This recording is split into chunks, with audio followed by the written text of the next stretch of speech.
अस्सलाम वालेकुम। उम्मीद करता हूँ आप सब खैरियत से होंगे। अगर आप में से कोई इस चैनल पर नया है तो प्लीज़ सब्सक्राइब लाजमी कीजिएगा। आज मैं आपके लिए बहुत ही खूबसूरत वाक़या लेकर इंशाल्लाह समाअत कीजिए, आपको अच्छा लगेगा। अगर अच्छा लगे तो प्लीज़ लाइक एंड शेयर लाजमी कीजिएगा। एक दफ़ा हज़रत सुल्तान महमूद गज़नवी, जिनका नाम सुनकर आज भी हिंदुस्तान के लोग डर जाते हैं, आप एक बहुत बड़े सुल्तान गुज़रे हैं और आप बहुत बड़े बहादुर इंसान थे जिनकी तारीफ़ें आज तक भी लोग करते हैं। तो एक दफ़ा आप रात को सोए हुए थे, लेकिन आपको लेटने के बावजूद भी नींद नहीं आ रही थी और काफ़ी देर तक आप करवटें बदलते रहे, लेकिन फिर भी आपको नींद नहीं आ रही थी। तो आप उठ बैठे और अपने सिपाहियों को बुलाया और फरमाया कि आज किसने मज़लूम पर जुल्म कर रहा है जिसकी वजह से मुझे नींद नहीं आ रही। तो आपने उनको हुक्म दिया कि सारे गलियों के अंदर फैल जाओ और जहाँ भी किसी पर जुल्म हो रहा है, किसी मजलूम पर जुल्म हो रहा है, तो उसको पकड़ कर लाओ, उसका सर कलम कर दिया जाएगा। तो गलियों में सब सिपाही फैल जाते हैं और वो काफ़ी देर के बाद उनको तलाश करने के बाद उनको कोई नहीं मिलता जो फरियाद कर रहा हो या फिर कोई मजलूम हो जिस पर जुल्म हो रहा हो।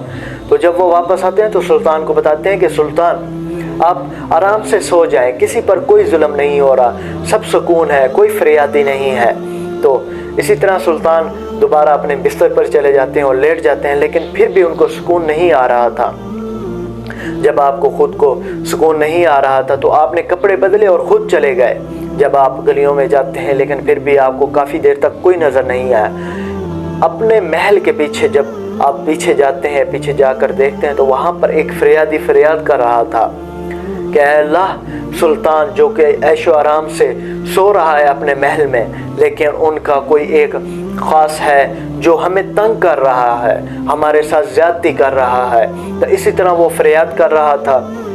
तो सुल्तान उसके पास जाता है। जब जाता है तो उसको बताता है कि मैं महमूद हूँ, मुझे बताओ तुम्हारे साथ क्या जुल्म हो रहा है। तो जब वो शख्स बताता है कि हमारे घर एक आपके ख़ास में से एक ख़ास आदमी आता है जो हम पर जुल्म करता है, मेरी बीवी पर तशद्दुद करता है और उसके साथ ज़्यादती करता है। जब उसने ये बताया तो सुल्तान पूछते हैं कि अब वो आदमी कहाँ है और इस वक्त वो कहाँ मौजूद है, आप उसका नाम नहीं जानते, उसकी शक्ल सूरत आपने नहीं देखी। तो वो कहता है कि मैं उसका नाम तो नहीं जानता, लेकिन अभी वो यहाँ से चला गया है, जब वो वापस आएगा तो मैं आपको ज़रूर बताऊँगा। तो सुल्तान ने उसको हुक्म दिया, जब वो आदमी आए तो मुझे लाजमन बुलाना, मैं उसका खुद अपने हाथों से सर कलम करूँगा। तो सुल्तान ने अपने दरबान को भी कहा कि जब ये शख्स आए तो मेरे पास फ़ौरन भेज दो। अगर मैं नमाज में भी हूँ तो फिर भी ज़रा नहीं, मुझे नमाज में बता देना।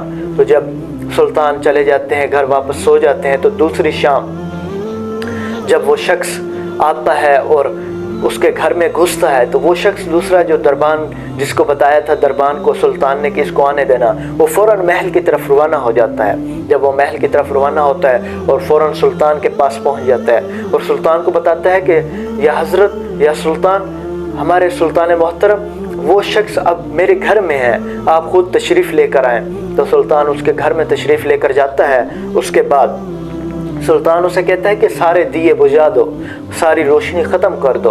तो फिर उसने दिए बुझा दिए और सुल्तान अंधेरे में जाकर उस शख्स का अपने हाथों से सर कलम कर देता है। जब सर कलम कर लेता है तो फिर वो शख्स उस शख्स को कहता है कि अब रोशनी करो। जब वो रोशनी करता है तो सुल्तान ने उसकी शक्ल देखी तो फ़ौरन सजदे में गिर गया। जब वो सजदे में गिरते हैं और सजदे में से उठकर फ़ौरन उस शख्स से कहते हैं कि अगर आपके घर में कोई चीज़ खाने के लिए है तो मुझे पेश करो। तो वो गरीब शख्स था, तो उसने कहा कि सुल्तान, हमारे गरीब खाने में क्या आपके खाने के काबिल होगा, आपने फरमाया कि जो कुछ भी है लेके आओ।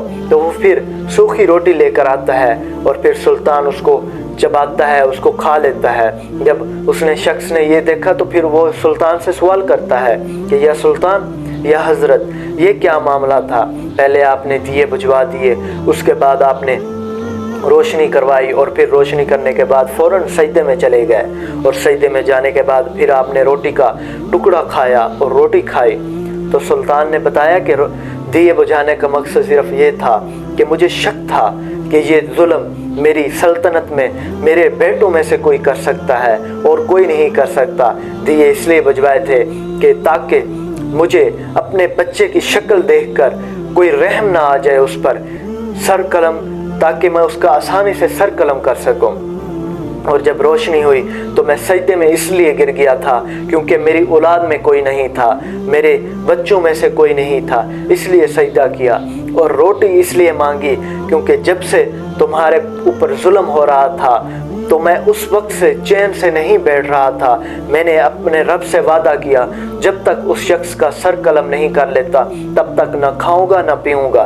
روٹی اس لیے مانگی تھی کہ کل سے میں نے کچھ نہیں کھایا اور نہ پیا، اور پھر جب تو نے روٹی پیش کی تو میں نے کھا لی۔ یہ تھے ہمارے سلطان جو کہ ہم پہلے مسلمانوں کے سلطنت پر حکومت کرتے تھے۔ آج ہم اپنے حکمران دیکھیں تو آپ حیرت زدہ ہو جائیں گے ہم پر کتنا ظلم ہو رہا ہے، غریب بھوک سے مر رہا ہے۔ اور آج آپ غزہ کے اندر دیکھیں تو کافی سارے مسلمان شہید ہو رہے ہیں، لیکن کوئی اسلامی ممالک میں سے کوئی حکمران بولنے کے لیے بھی تیار نہیں۔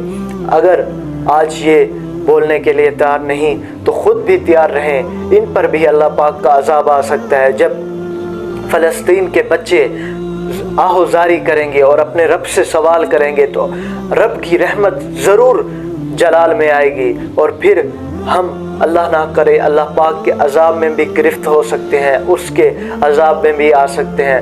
خدا را فلسطین کے بچوں کے لیے آواز اٹھاؤ اور اس کے لیے آواز اٹھاؤ تاکہ ان پر جو بمباری ہو رہی ہے وہ روکی جا سکے، ان پر جو جنگ مسلط کی کر دی گئی ہے وہ روکی جا سکے۔ ہم بس یہی کر سکتے ہیں، ان کے لیے دعا کر سکتے ہیں یا پھر سوشل میڈیا کے ذریعے ان تک پیغام پہنچا سکتے ہیں۔ اگر آپ کو یہ ویڈیو پسند آئی تو پلیز لائک اینڈ شیئر لازمی کیجیے گا۔ انشاءاللہ ملتے ہیں نیکسٹ ویڈیو میں، تب تک کے لیے اپنا خیال رکھیے۔ اللہ حافظ۔ اللہم صلی علی سیدنا و مولانا محمد وعلی